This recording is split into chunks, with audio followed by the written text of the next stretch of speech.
Hey girl, hey, welcome to my channel. If you are new, hi baby, I am Fancy. It is so nice to have you. If you are returning, welcome back and thank you so much for the love and support. So today we're gonna do a very fancy story time. Listen, I don't know if it's the tea that's being spilt. I don't know if it's the drama, but y'all are totally here for the story times. So I figured that I would do a story time over one of the craziest dates that I've ever been on and tell you what I shouldn't have done, the red flags that I should have identified that were red flags and should have decided to do something different. So if you haven't already, please go ahead and like this video, subscribe to the channel if you want to sit pretty, get paid, and live a privileged lifestyle through Christ. Here on this channel, we do girl talks about leveling up, obtaining a hypergamous lifestyle, building your relationship with Christ. We have story times, we have dating advice, finessing, getting the bag, scripts, building that mouthpiece, whatever you need, baby, we have it here for you and we would love to have you. If you are looking to book one-on-one coaching and you need assistance finessing that potential that you have dinner with this weekend, please do feel free to contact me at the email below and I can get out my package options to you. If you are looking for a community of like-minded women who are on the same finesse journey, please do join us in the Patreon. We would love to chat with you and help you along the way. So definitely check those links out. Hey guys, it's your boy Pac-Man and we are heading to school. I just want to tell you guys to have a good day and not let people get you down. Peace. So let's get into this story time. So ladies, if you are all about the hustle, the finesse, getting to that bag, I know that this story is going to be for you. During this time, I was Ubering. And if you are one of the original girls, you know that when I decided to stop dancing, I kind of transitioned into another job where I was still able to freestyle, meet potentials, and be my own boss while collecting the tips. Anything that comes with tips and conversing with wealthy, affluent men, that's always been my thing. So I was like, why not? But now I'm just like, I went through so many different challenges and this was one of them. So now it's the weekend, and now that the weekend comes, I'm like, okay, I don't have to worry about getting my son. I can start super early. Typically on the weekend, if I'm going to be working, then I'll make sure my baby boy is good to go, set up with his video games and everything like that, chilling with his grandma for the weekend or something. So and again, when I Ubered, and if you Uber, you know that you have to put in a lot of hours. Like, you're putting wear and tear on your vehicle and you're working off of tips. So for it to balance out with repairs and oil changes, maintenance, gas and time and stuff like that, you really have to, you got to kind of hustle. You can make dancer money, and that's a fact, and you're guaranteed to make money if you work X amount of hours, for sure. But again, you're putting wear and tear on your vehicle. Typically during Saturday, during the day, between, I would probably work from like 6, I would do 6:30 a.m. until 11. Then I'll take a break from 12 until 4, and then I'll work from like 4:30 until like 8 or 9. So I would do a split shifts because typically in the daytime on Saturday it wasn't the greatest as far as back-to-back rides. The more rides you get and the less that you're staying in one place waiting on a ride, the more money you get paid. So I was like, okay, I'm not gonna just be waiting around in my car. So on the second shift that Saturday, I ended up making a few rides, making some money, and I got called to this old retirement home. And I was like, okay, cool, bet. So once I showed up at the retirement home, it was an older guy. He was like an elderly guy. We're gonna call him Mr. Wilson. Let's call him Mr. Wilson. Okay, so I pulled up and I see little old Mr. Wilson. He's about 80 years old. And if he's younger, he had a really hard life because, yes, he's still walking. He has a walker with him, but like his back is humped over. So his back is humped over, and you know, he has a walker. So he said, "Ma'am, could you help me put my walker in the back of your car?" And I was like, "Yeah, of course." He said, "You don't mind me sitting in the front?" I said, "No, I'll help you." So I get out the car, which I typically don't. Like if people had groceries or y'all, I'm telling all my business. It has nothing to do with the story, but hey, it's a story time. Y'all want to hear a story, so here's a story for you, okay? So I typically would not get out to help with luggage. I wouldn't get out to mess up my nails, to like hurt my back, to like, I was like, no, I'm a woman. Like, I'm not gonna get out to do luggage to help you with your growth. I'm not gonna do none of the things. So I would rarely get out of my car to help people. But baby, I still got tips. So if you didn't like it, cancel, call another ride. Because all I can do is offer you transportation at this point, and a conversation and a pretty face and a smile. So I helped Mr. Wilson put his walker in the back seat, and he gets in the front seat. And again, I probably referenced this part, but I didn't tell you about this date because this date was crazy. So we're in the car, and he's headed over to Deep Ellum. I'm not sure if I picked him up from Richardson, but I'm thinking I picked him up from someplace north. I believe like it was Richardson, because it was about a 30, it could have been like a 30 or 20 to 30 minute drive. So as we're in the car, at this point, I'm dealing with an older man. I'm very diverse. If you know me, then you know I like all types of music.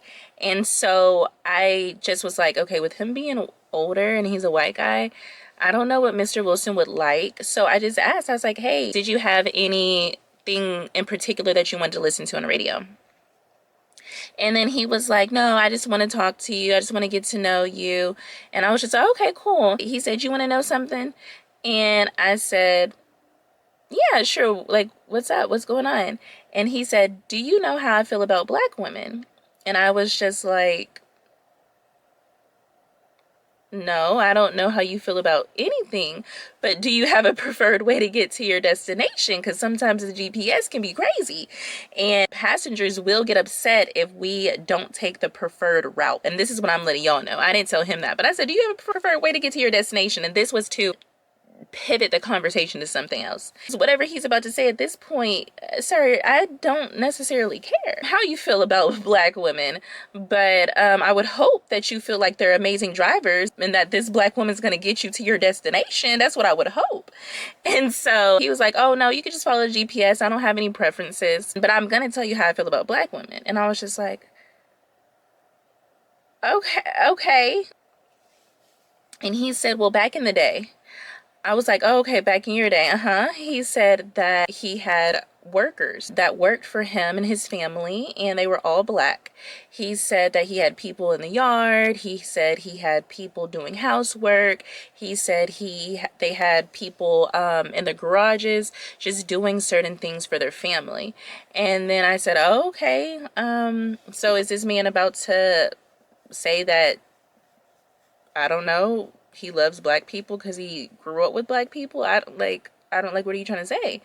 And then he said, and my mom, she was a very stern woman. Honestly, if it was up to her, she would have made our workers walk home. But my dad, he was a very hardworking man. He was very honorable, and he wanted to make sure that his workers got home safely, so they allowed me to drive. And that's kind of how I learned to drive. I would drive the workers and our help. I would drive our help. That's the exact word he used, because I'm saying workers politely, but he used the term help. I would drive our help home. And I was like, okay, well, that was so nice of you, Mr. Wilson. Like, and here I am, like, I should have just turned on the radio. I should have not gave him an option. I should not gave him a preference, because now he's going down once upon a time. And where's this going? And so I'm thinking to myself, okay, so, and then he was like, I'm getting there. And because he's pausing, and I'm just like, and the tension in the car, I'm just like, is he trying to, what are you trying to say? And from being a dancer, I would get, and I've come across a lot of men who would say, you're so beautiful for a black woman, or, oh, you know what, I've never been attracted to a black woman before, but it's something about you, you're just not like, it's just all of these backhanded you compliments and just disrespect. I even had this person, and I think I might have told you girls, because I've shared so many different things, so forgive me if it is repetitive, but I even had a group of guys come into the club before, and as entertainers, we're supposed to sit down and talk to these guys.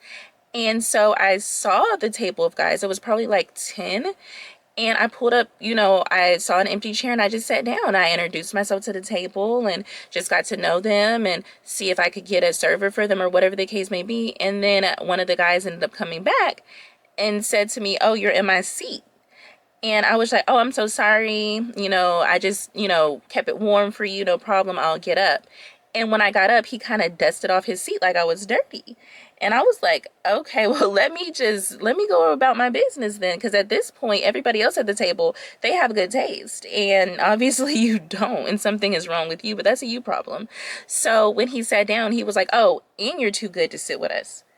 I said, sir, like, you seem like you weren't really in the mood to have company, so I didn't want to invade in your space.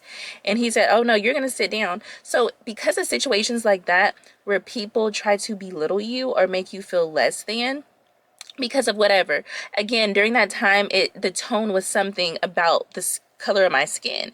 It wasn't like he was doing that to dancers. It was simply, you could kind of tell that it was like a hate type of situation, but he definitely wanted me in his face. He definitely wanted to try to rub on my leg. And I definitely made him spend that money. Because at this point, sir, you owe me. You owe me. So as Mr. Wilson, back to the story I'm talking about, is telling me this story, I'm just like, okay, so is he going to do something disrespectful? Is he going to say something crazy? So as he's telling me about giving the help rides home, he was just like, yeah, and I would give the help a ride home and make sure that y'all were okay. I said, oh, he's having flashbacks. What do you mean, y'all? I don't know who your help was. And sir, at this point, I'm giving you a ride to wherever you're going. So what, you acted like you did me a favor. And he's like, yeah, I was making sure y'all were okay. And I'm saying, okay, maybe I don't know, maybe reality and the past is bleeding into the future and he's tripping at this point. But at this point, I'm silent. So I'm just like, okay. And I'm over here driving. I'm like, y'all. So I'm just driving as this man is telling this story because he's reminiscing and he's just staring at me. And I'm over here like, and at this point he said, and you know what my mama told me? And I said, I'm just going to treat this as a question he don't really want answered. So I just didn't say anything. And he said, do you know what my mama told me? I said, Mr. Wilson, what did your mama tell you? He said, my mama told me that she would allow and honor my father's request to let me give y'all a ride home, but they weren't able to sit in the front seat. So you know what we did? I said, well, it seemed as if you were a kind gentleman and you gave these people rides home, but they just had to sit in the back seat at this point. So he was like, no, that's not the only thing. We did everything under the sun in the back seat. Then this old wrinkly liver spotted hand came over and touched my lap. And I was like, sir, if you don't, I had to pick his hand up. If you don't get your hand off of me. I said, no, you did not, Mr. Wilson. I said, no, you did not. And he was so tickled. So as he was making me, and he clearly saw that I was uncomfortable, because again, when you're Ubering, you're being tipped for your customer service and for your professionalism and for and not to be offensive. So I could have did this whole ride, dealt with this whole old man being disrespectful and crazy and not got a tip. So I didn't want to act offended like, oh my gosh, or anything like that. I was just like, oh wow, everything under the sun. Okay, well, it looks like we're about 2 exits out and I'm glad it's not traffic. And what are you up to today? He was like, no, no, no, I'm trying to talk to you. And I said, I'm sorry, I thought we were talking. Like, and he was just like, why did you seem like you were uncomfortable? Tell me, do you enjoy doing this? And I was like, well, I enjoy meeting people. I don't mind talking to you. I can talk to anybody about anything. And I don't mind it being silent. Like, silence isn't awkward for me. And he was just like, I bet you be racking up. I said, racking up, Mr. Wilson. I said, I do pretty well for myself. And so then he was like, so since you do pretty well for yourself, I know how it works. You can turn that off. And I was just like, what do you mean? He said, when I get up here to the bar, because that's where I'm going, I just saw the address and I knew it was in Deep Ellum. So I wasn't aware that it was a bar. It could have been anything. And so, he was just like, I know you can turn it off and you can have a drink with me. And then I was politely declined. I was like, well, then who would get me home? And he was like, don't worry, I will call us an Uber. I was like, yeah, but I'm driving. And then he's like, don't even worry about it. I'm going to take care of you. I was like, no, Mr. Wilson, I'm good. So by the time we got to the bar, this man, again, put his nasty, wrinkly, crusty hand on my leg. And I said, Mr. Wilson, let me get out of this car and get your walker for you. He was like, no, I'm not ready to go. You're going to get out and you're going to, now he's getting serious. You're going to get out and you're going to have a drink with me. I said, and I'm not. And then he said, well, I'm not going anywhere. So at this point, lo and behold, I'm having a difficult customer. I feel like being a beautiful woman, or even a woman in general, being in a position with a stranger in a personal space can be really, really dangerous. So that was definitely an issue. I had people get naked in my car. I've had people lie and say they left Rolexes. I had people tell me about quote unquote helping slaves, trying to make me feel uncomfortable, knowing good and darn well that you don't even know your history and you must not be that educated, because during that time it wasn't even, stop playing with me. So like, it is a lot. So at this point, I'm just like, okay, I just wanted to have a Saturday where I'm able to get out here, get people to where they need to go, get this money, and go about my business. So he was stern. He would not get up. He would not move. So what I ended up doing was I ended up going, taking his walker out, placing it by the passenger door. I ended up walking up the street to like a little coffee shop, because in Deep Ellum, it's kind of like, it has like different clubs and bars and tattoo places. I was just like, I'm just gonna get a coffee. I'm gonna do something. And I don't even drink coffee. So I was like, I'm just gonna get coffee. I'm gonna do something. And this is me talking to myself. I was just so irritated. And I'm just gonna wait here until I see this man get out of my car. So before I could get all my things, my keys and my purse and stuff like that, one of his friends came out and said, hey, Mr. Wilson. Again, they used his name. So, hey, Mr. Wilson, who is this beautiful girl? Oh, that's my driver. I'm trying to get her to come in here, but she funny acting. His friend, we're going to call him Tim. We're going to call his friend Tim. Tim was like, what's your name? And I was just like, it's Fancy. And I really need to work the rest of the evening. So can you please help me with your friend? And he was like, oh, Mr. Wilson, he's no harm. He's a cool guy. He's funny. He's a party. We'll definitely pay you for whatever you would have made working the rest of the evening. I was like, no, I'm okay, thank you. And so he was just like, okay, Mr. Wilson's okay. And I heard somebody call Tim's name. And before I knew it, Tim walked back in and left Mr. Wilson there. I'm like, bro, you literally know this man. I politely asked you to help me with your friend, and you still left him here with me, which was a red flag number one, y'all.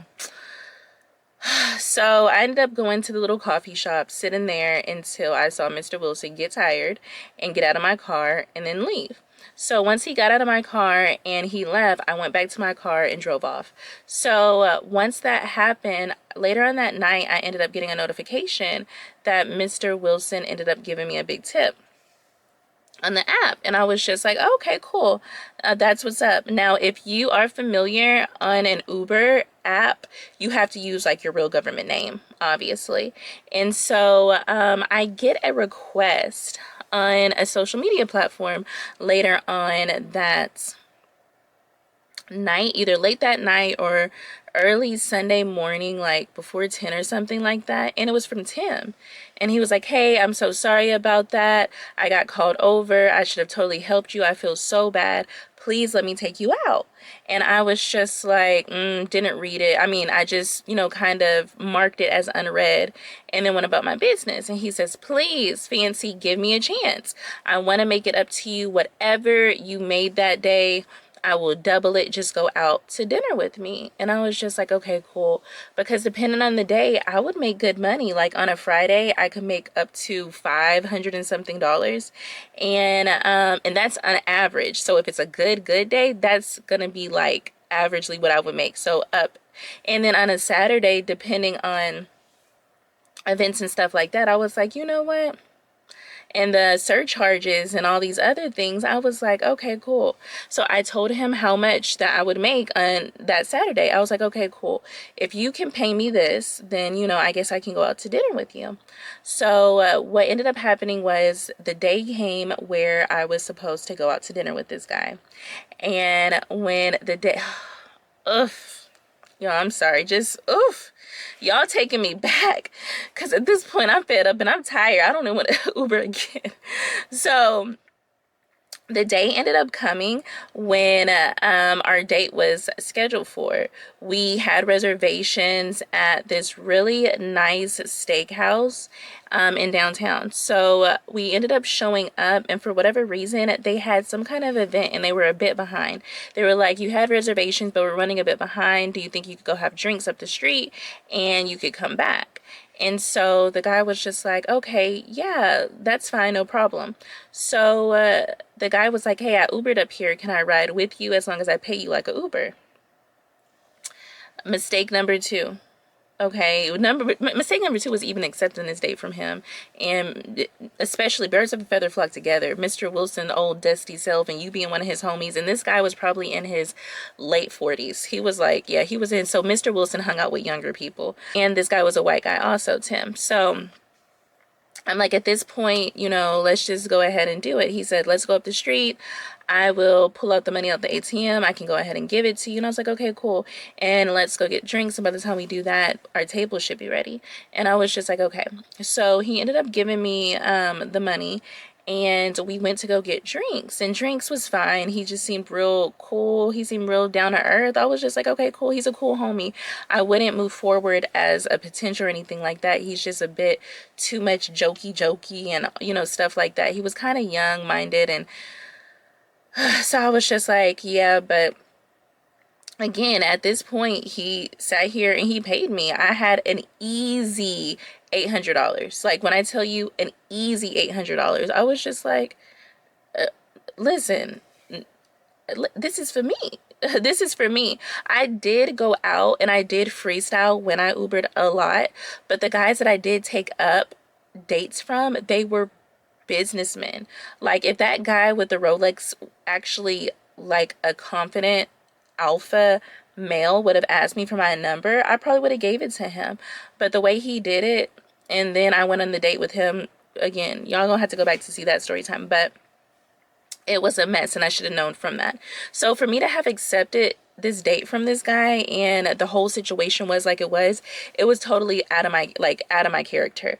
And so, but again, at that point I was just like, okay, got this $800 and we're gonna do drinks, get something to eat, and I can go about my business. So we got drinks and we ended up getting back to the restaurant.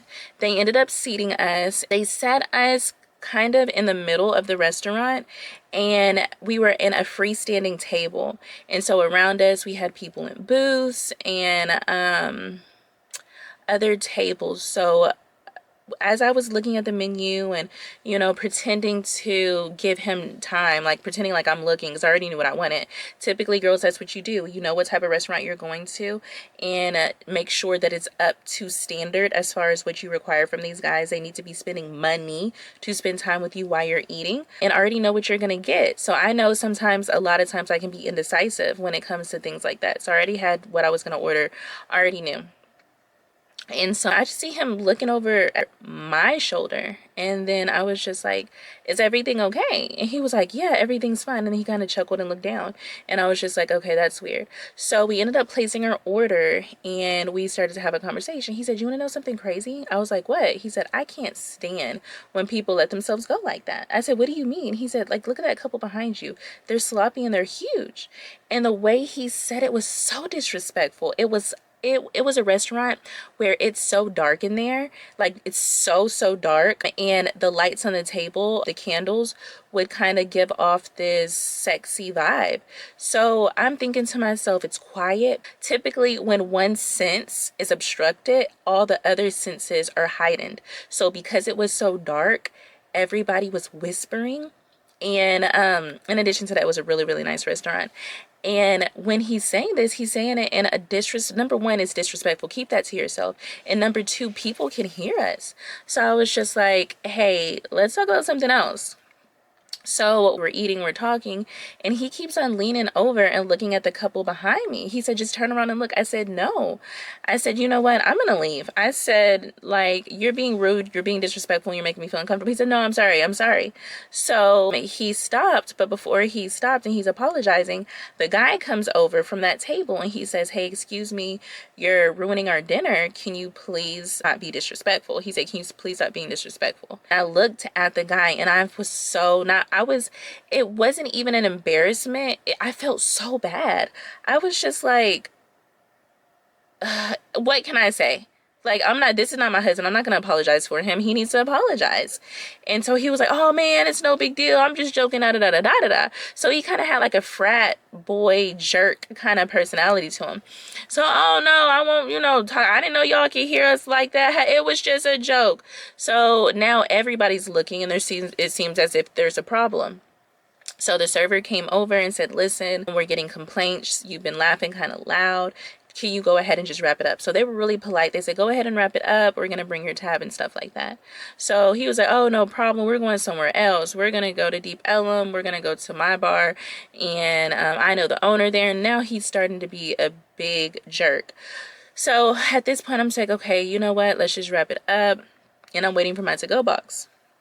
Now, ladies, again, y'all might think that taking to-go boxes and stuff like that is classless and tacky and all that other stuff. I will take my food to go. I will take it to go. And I definitely did because our date got cut short. So I was taking that food to go because, listen, I got my $800 and I'm taking this plate to go. You didn't, The only thing that could be worse would be me leaving here hungry. So I got my to-go plate and the waiter brought the tab and the guy pulled out his wallet, gave him the card. The waiter took the card and took it back. So I was about to get up and I was like, you know what, thanks for the dinner, I'm gonna go ahead and get going. And he said, what? And he was like, I paid you for the night. I said, yeah, but I really need to go back out there and work. And he's like, but I paid you for the night. And I was just like, yeah, but I'm a bit uncomfortable. Like, I'm not used to people being disrespectful and I'm a bit embarrassed that we're getting kicked out of a restaurant. I've never gotten kicked out of a restaurant. And so before he could say anything, after him saying listen, the server came back and said, sir, your card was declined. And I was like, no way. And so, girls, y'all already know, especially in the Patreon, y'all know what I say about if a card declines or if they try to get you to pay or they forgot their wallet. This situation set me up because this is why I'm so cold with it. Because after dealing with something like this, you can't embarrass me. What? So what ended up happening was the card was declined. He was like, sir, do you have another card? And he was like, no, I switched wallets this morning. This is my only card. Go try it again. It should work. And so the guy said, okay, please forgive me. I'll take it to another terminal. And it was our fault. So again, they came back. Card declined. So then he looked at me and he said, I gave you some cash. So, and that's what I heard. I gave you some cash, and then my ears didn't hear nothing else. It was like, I gave you some cash, and all I heard was, I didn't hear nothing. So I was just like, what? What? What do you mean? He said, yeah, I gave you some cash, and I was just like, what are you saying? And so at this point, I was like, listen, I gotta go. At this point, y'all know how like Wells Fargo, if you take a picture of a check and it instantly deposits that check into your account or whatever the case may be. Like, sir, I didn't take a picture of the money and the money has been deposited into my account at this point. The money has been deposited into my account at this point, sir. So, I was just like, I was like, so I left the money in the car. So let me go get it. Yeah. So I went to the car and I drove off. Did not go back. So then again, with Uber, I ended up getting an email from customer service, and which I'm used to. Uber, they don't really take care of their drivers. Like, a customer could complain about anything, could lie about anything. I had a man lie. Like, he kept on trying to get my phone number and I refused. I was like, no, I just wouldn't feel comfortable, or oh no, I don't, it's not professional. And as soon as he canceled, I mean, as soon as the ride was over, he contacted Uber, gave me 1 star, and said that I SA'd him, like I was harassing him. And then Uber penalized me for a week and I couldn't drive on the app. Didn't ask me what happened, didn't ask nothing. So I got an email from Uber customer support, and I guess Tim told Mr. Wilson about what happened. And Mr. Wilson went to go complain and said that I was very disrespectful and offensive and on the ride, and that he wanted to report me and he did not feel safe. So not only did Uber respond with, they're never going to match me and Mr. Wilson again, because usually if you complain on a driver, they won't match you again. And I have been in situations where I've been picked up personally by the same driver before. That's another story for another day. But it actually does happen twice. And so they won't match you again with that driver, and they will typically implement some disciplinary actions against the driver. So because of that, I ended up getting banned on the app again for a week. So I wasn't able to drive for Uber for a week for that measly $800, which I should have declined from the beginning, because, sir, like at that point, that don't even cover my week off of Ubering. Like, stop playing with me. So I ended up getting banned from the app for a week, and when they reinstated my ability to drive for them again after that week, I was like, so that was the nightmare. That was that's one of the worst dates that I ever went on. Ladies, all money is not good money. You are not required to say yes. If a man for any reason asks you to pay, left his wallet, or whatever the case may be, I do not care if you have to talk to the manager and say that this was a date, that he's going to be responsible for the bill, and that he's going to have to work it out with them. If for whatever reason you are not comfortable leaving and walking away at that point, split the bill, and only, this is a worst case scenario, only pay for your food and what you drink. And at that point, they can't call the police. They can't hold you responsible for another man's food in his order. That's his business. But baby, most of the time, if a manager does get involved, which again, this is to prepare you for stuff and hopefully you don't have to experience that, do not pull your wallet out. Do not pay. I don't care. People, everybody in a whole restaurant can stop. The spotlight can be on you. The curtains could reveal a whole scene. Smoke could be lifting off the ground, and wind could be blowing through your hair. At this point, do not pay for that bill. So I don't know what he ended up doing at all whatsoever, but it wasn't worth it. So girls, I hope you enjoyed this story time. I know you girls love these crazy story times, and I love telling them to you if you enjoy them. So please do like this video for more story times. Please comment down below, tell me what you think. It was crazy. It was crazy. And have a great weekend, girls. Have a great weekend. I love you. And if you're in our Patreon, I will talk to you in our live chat on Sunday. If you are in our Bible study group chat in our Patreon, I will talk to you girls on Monday at 1 p.m. Central Standard Time. And yeah, so love you girls. Have a great weekend. Bye-bye.